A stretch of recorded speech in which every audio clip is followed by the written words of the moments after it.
Oke, baik. Selamat pagi. Terima kasih untuk waktu dan kesempatan. Baik, hari ini jumpa lagi bersama kami dalam acara Promkes Day Puskesmas Bontang Utara 2, Jumat 22 Oktober 2021. Baik, sekarang di samping saya saat ini ada narasumber kita, Mbak Asrina Cahyana, SKM. Mbak Asrina selaku PJ Program Promosi Kesehatan Puskesmas Bontang Utara 2. Baik, pada pagi hari ini Mbak Asrina akan memaparkan materi dengan tema Ayo ke Posyandu. Mbak Asrina mungkin waktunya 30 menit Mbak ya untuk pemaparan materi. Terus mungkin selanjutnya setelah pemaparan materi, peserta yang mengikuti siaran langsung kita pada pagi hari ini yang ingin menyampaikan pertanyaan atau yang ingin bertanya bisa langsung menuliskan pertanyaan di kolom komentar, nanti akan dijawab oleh narasumber kita. Baik, untuk mempersingkat waktu, saya persilakan Mbak Asrina untuk menyampaikan materi yang akan dibawakan Mbak Asrina pada pagi hari ini. Waktu dan kesempatan saya persilakan Mbak Asrina. Terima kasih Mbak Sisil. Assalamualaikum warahmatullahi wabarakatuh. Perkenalkan, saya Asrina dari Puskesmas Bontang Utara 2. Saya menjabat sebagai penanggung jawab promosi kesehatan dan pemberdayaan masyarakat di Puskesmas Bontang Utara 2. Mungkin hari ini kita akan menyampaikan informasi terkait posyandu balita yang ada di wilayah kerja kami, yaitu Kelurahan Loktuan dan Guntung. Mungkin langsung kita masuk slide. Oke, langsung berikutnya.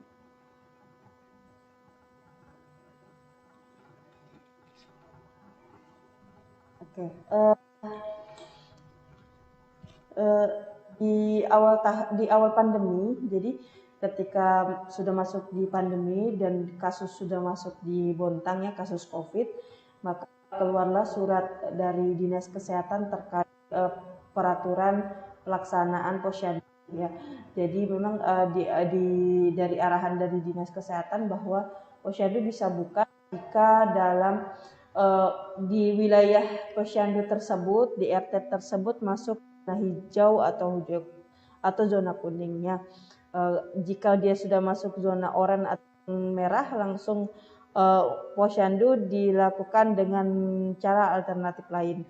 Dan untuk peraturan terbaru bahwa posyandu sudah boleh dibuka kembali dengan normal, pelaksanaan dengan normal dengan protokol kesehatan, dan mungkin di bulan November nanti kita akan berjumpa lagi di posyandu masing-masing. Ya, lanjut.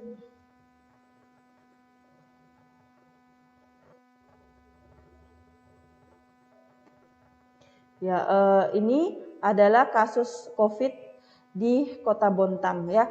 Kasus COVID ini terjadi di 2 gelombang di akhir tahun 2020 dan di bulan Juli kemarin ya. Jadi ketika kasus landai itu kita buka posyandu secara normal, tapi ketika kasus tinggi posyandu kita tutup dan kita arahkan untuk kader-kader di posyandu untuk buat janji temu dengan ibu kadernya ya, jadi di masing-masing kader, karena memang setiap posyandu itu kan ada sasarannya, ada beberapa RT ya, ada yang 2, ada yang 3, ada yang sampai 6 satu posyandu. Nah, kita sempat tutup di bulan 12, di bulan 1 kita udah tutup, kemudian sampai bulan 3, bulan 4 itu kita buka, sampai bulan 6 kita lihat ternyata ada kasus lagi, jadi di bulan 7 sampai di bulan Oktober ini kita tutup posyandunya. Tapi karena terakhir ada arahan dari Dinas Kesehatan untuk bisa posyandu beraktivitas kembali. Ya, next. Ya, ini adalah kasus sesuai usia ya. Jadi di Kota Bontang kasus COVID berdasarkan usia. Dan kita bisa lihat untuk kasus anak usia 0 sampai 5 tahun itu berkisar di atas 600 hampir 700 ya. Jadi 0 sampai 4 tahun saja sudah 671 itu di Kota Bontang. Dan untuk mungkin next untuk di Lok Tuan dan Guntung itu paling ya jelas di Lok Tuan karena memang untuk kasus seluruh Bontang saja di Kelurahan Lok Tuan memang kasus yang paling tinggi ya. Jadi jelas untuk usia anak 0 sampai 5 tahun akan diikuti ya kasusnya. Jadi dia untuk usia sampai untuk Lok Tuan itu kasus anaknya 0 sampai usia 5 tahun ya itu berkisar di 3,2%. Untuk yang Guntung 1,4% ya. Jadi itu dari jumlah berapa bayinya dibagi seluruh kasus anak di Bontang. Ya, next. Ya, ini adalah bagian untuk usia 0 sampai usia 5 tahun ya. Untuk Tuan sendiri yang paling tinggi di usia 3 tahun ya. Untuk Guntung paling tinggi usia 1 tahun. Nah, itu biasanya ini data bisa jadi tidak sesuai ini bisa jadi kayak ibarat gunung es ya, kelihatan aja kecil di atasnya ternyata dia lebih banyak di bawahnya. Jadi salah satu faktornya adalah memang karena biasanya anak-anak di bawah 5 tahun orang tuanya tidak mau di swab anaknya ya. Jadi kita tidak tahu kasus COVID untuk anak itu sebenarnya seberapa banyaknya. Jadi ini yang sempat terjaring saja kasusnya. Untuk Lok Tuan tadi paling tinggi usia 3 tahun dan Guntung 1 tahun. Lanjut. Ya ini manfaat ini pelayanan di Posyandu. Pelayanan di Posyandu itu ada 4 ya. Jadi ada pengukuran bayi balita.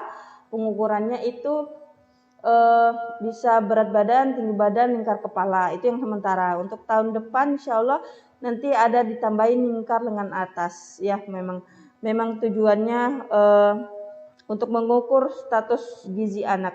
Nah kemudian vaksinasi dulu sebelum pandemi COVID. Sebelum pandemi kita melakukan vaksin di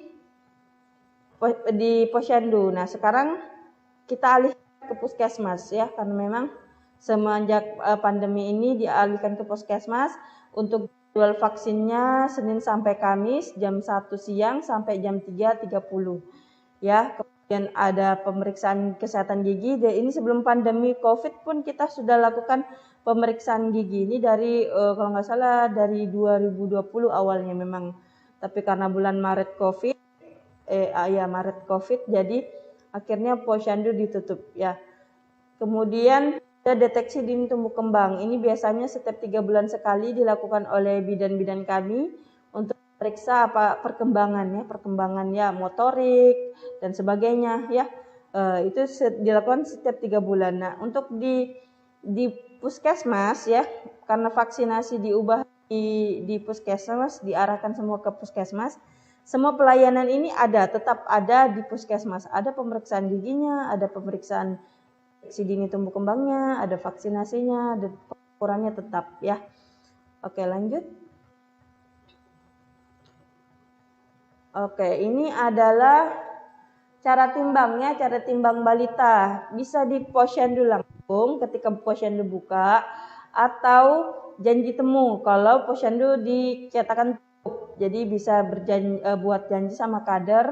Biasanya kader tuh simpan alat-alat timbangan itu di depan rumahnya.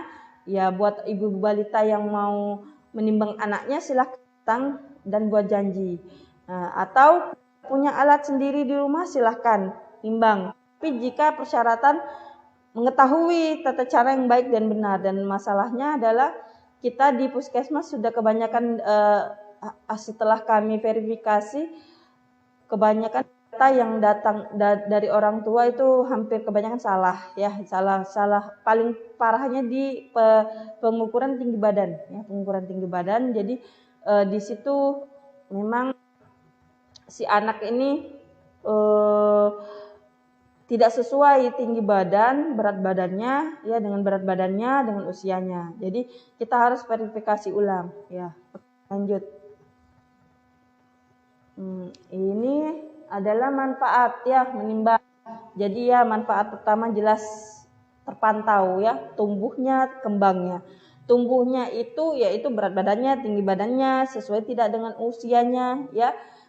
Perkembangannya itu apakah si anak ini di usia ini sudah harusnya sudah bisa tengkurap ya, atau di usia 2 tahun dia sudah harus bisa berjalan, berlari ya, itu dipantau semua di deteksi tumbuh kembang anak yang saya bilang tadi setiap 3 bulan sekali. Nah, kemudian nanti untuk pendaftaran sekolah memang sudah dari lama ya, sudah dari peraturan gubernur bahwa salah satu persyaratan masuk sekolah adalah menunjukkan kartu KMS-nya sama imunisasinya. Nah, permasalahannya adalah hanya dikumpul secara formal saja, tapi tidak dilegalisir oleh Posyandu ya. Jadi nanti mungkin kedepannya kita akan kerjasama dengan sekolah untuk mantau ya. Jadi semua KMS dilegalisir oleh Posyandu. Seperti itu. Lanjut. Ya, ini kegiatan kami ya. Kegiatan kami di Posyandu ya. Ada pemeriksaan gigi, dilakukan langsung dokter gigi. Kita lakukan setiap 3 bulan sekali. Jadi setiap 3 bulan dokternya datang ke Posyandu tersebut untuk memeriksakan bayi balitanya ibu dan bapak. Kemudian ada juga biasanya kita ada dokter isip ya. Kalau rasanya dokternya lagi sedang tidak full jadwal bisa datang ke Posyandu. Ya, lanjut. Ini adalah kegiatan deteksi tadi tumbuh kembang anak oleh bidan kami 3 bulan sekali juga. Jadi setiap 3 bulan diperiksa perkembangan anaknya ya. Lanjut.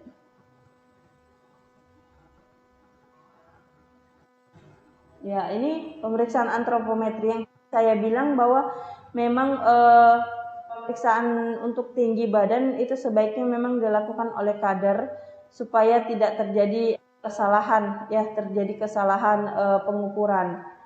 Jadi alangkah baiknya memang dibawa atau janji sama kadernya supaya tidak terjadi kesalahan. Lanjut.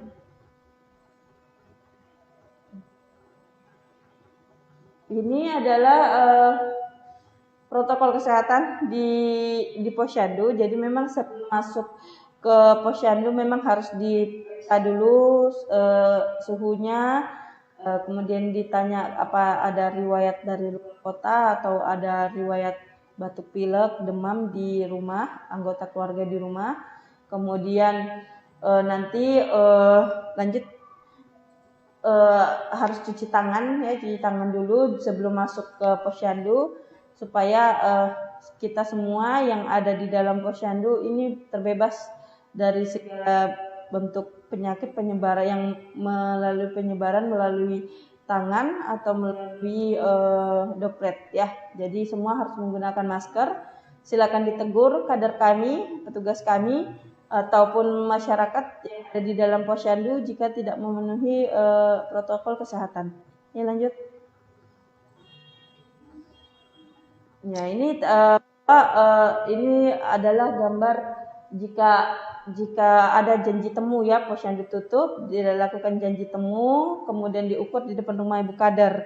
Ya, jadi bisa buat janji dan kalau memang punya alat di rumah dan mengerti tata cara yang baik dan benar, bisa mengukur di rumah dengan syarat dilaporkan ke kader ya. Jadi memang kita punya data harus masuk ke kader, masuk ke kami di Puskesmas, kemudian kami laporkan ke Kementerian Kesehatan di Direktorat Gizi. Jadi semua data anak-anak memang sudah masuk di situ.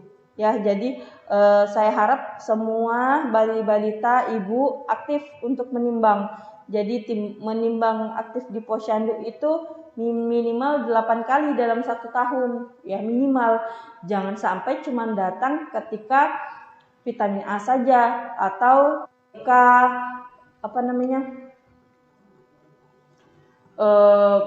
pembagian obat cacing, ya, atau bahkan setelah selesai imunisasi 2 tahun sudah nggak pernah datang lagi posyandu. Padahal seharusnya tetap nimbang dari usia 0 sampai 5 tahun ke posyandu. Ya, lanjut Mbak. Oke, ya ini tadi pengukuran antropometri ya. Pengukuran antropometri itu kalau yang baring itu usia 0 sampai 2 tahun, kalau yang 2 tahun sampai 5 tahun adalah yang berdiri. Lanjut.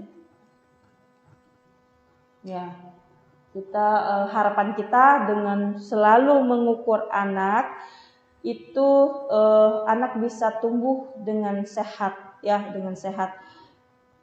Jika dampaknya anak-anak jika ketika usia balita ini dia tidak sesuai berat badannya, tidak sesuai jika kita lihat KMS-nya dia di bawah garis merah atau di bawah garis kuning, ya itu dampaknya memang ke depan lebih, istilahnya kita memang sekarang nggak bisa lihat, tapi mungkin ketika dia sekolah atau ketika nanti dia sudah fase dewasa itu akan kelihatannya. Jadi anak-anak yang BGM itu atau anak-anak yang gizi kurang itu biasanya kebanyakan nanti ketika besar dia akan mengalami gangguan metabolisme, ya.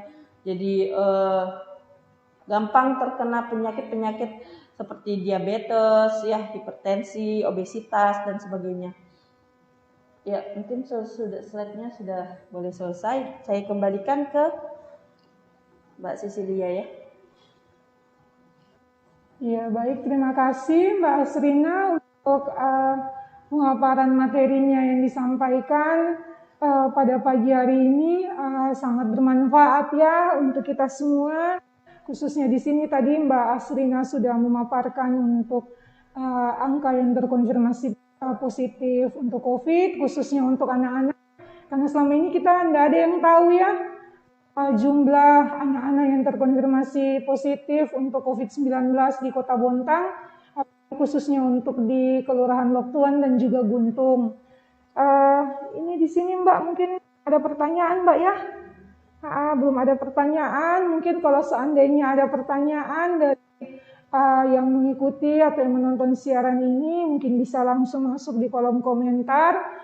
Jadi saya menyimpulkan sedikit dari apa yang disampaikan Mbak Asrina tadi. Kalau untuk COVID-19 yang saat ini kita termaksud sudah masuk dalam zona yang cukup aman.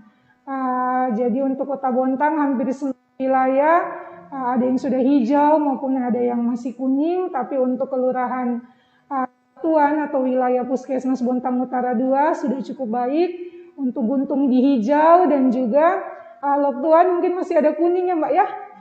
Tapi kita sudah ada edaran dan sudah ada pertemuan atau sudah ada perintah dari Dinas Kesehatan. Mungkin kita sudah bisa buka posyandu di bulan November Mbak ya. Jadi rencananya di bulan November kita sudah mulai membuka posyandu untuk melakukan penimbangan di posyandu. Tapi untuk vaksinisasi mungkin masih tetap dilakukan di puskesmas. Tadi juga sudah dijelaskan sama Mbak Asrina untuk jadwal vaksinisasi untuk bayi dan balita itu pada hari Senin sampai hari Kamis. Pukul 13.00 atau 1 siang sampai jam 15.30 atau jam setengah 4 sore ya Mbak ya.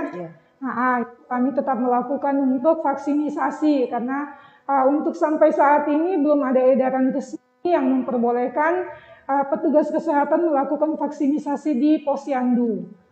Jadi itu untuk vaksinisasi dan untuk penimbangan. Terus untuk protokol kesehatan masih sampai saat ini masih tetap diterapkan ya Mbak ya.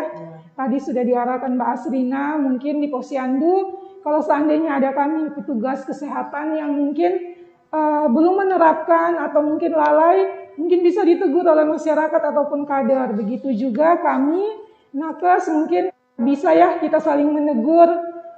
Kita dalam kondisi pandemi seperti ini kita kalau bisa tidak ada yang tersinggung ataupun merasa terkucilkan kalau seandainya ditegur ya Mbak ya. Nah, jadi itu terus tadi untuk antropometri di sini itu memang prosedur untuk melakukan penimbangan, karena itu untuk melakukan tadi yang dibilang Mbak Asrina terpantau. Nah, terpantau di sini terpantau untuk status gizi. Nah, untuk perkembangan dia lebih signifikan ke deteksi dini tumbuh kembang anak. Tadi juga sudah dijelaskan sama Mbak Asrina untuk DDTKA dan juga pemeriksaan kesehatan gigi itu kami lakukan di Posyandu dan juga di Puskesmas. Itu 3 bulan sekali Mbak ya. 3 bulan sekali. Jadi nah selama ini sudah banyak ya partisipasi dari orang tua bayi balita yang selalu melakukan pemantauan untuk DDTKA dan juga untuk kesehatan gigi dan mulut, dan juga untuk melakukan pengukuran antropometri atau posyandu di puskesmas maupun di tempat posyandu atau di rumahnya kader. Iya, mungkin sampai sekarang belum ada pertanyaan Mbak. Nggak apa-apa, nanti silakan bertanya di kolom komentar saja. Jika ada yang ingin ditanya, nanti akan kita jawab di akun Puskesmas Bontang Utara 2. Oh iya, baik. Tadi sudah disampaikan Mbak Asrina ya. Mungkin kalau ada yang pertanyaannya masih mau menyusul, tetap bisa dimasukin ya Mbak ya. Nanti akan dijawab sama Mbak Asrina di akunnya Puskesmas Bontang Utara 2. Baik, mungkin sekian dari kami Mbak ya. Jadi saya ucapkan terima kasih kepada Mbak Asrina yang sudah bersedia jadi narasumber kita pada pagi hari ini dalam acara Promkes Day Puskesmas Bontang Utara 2 Jumat 22 Oktober 2021 dengan tema Ayo ke Posyandu, ayo timbang di Posyandu. Baik saya moderator Cecilia Muda dan juga narasumber saya Mbak Asrina Cahyana SKM mengucapkan terima kasih untuk partisipasi dari Bapak Ibu yang sudah bersedia hadir dan mengikuti siaran langsung kami pada pagi hari ini. Sekian dan terima kasih.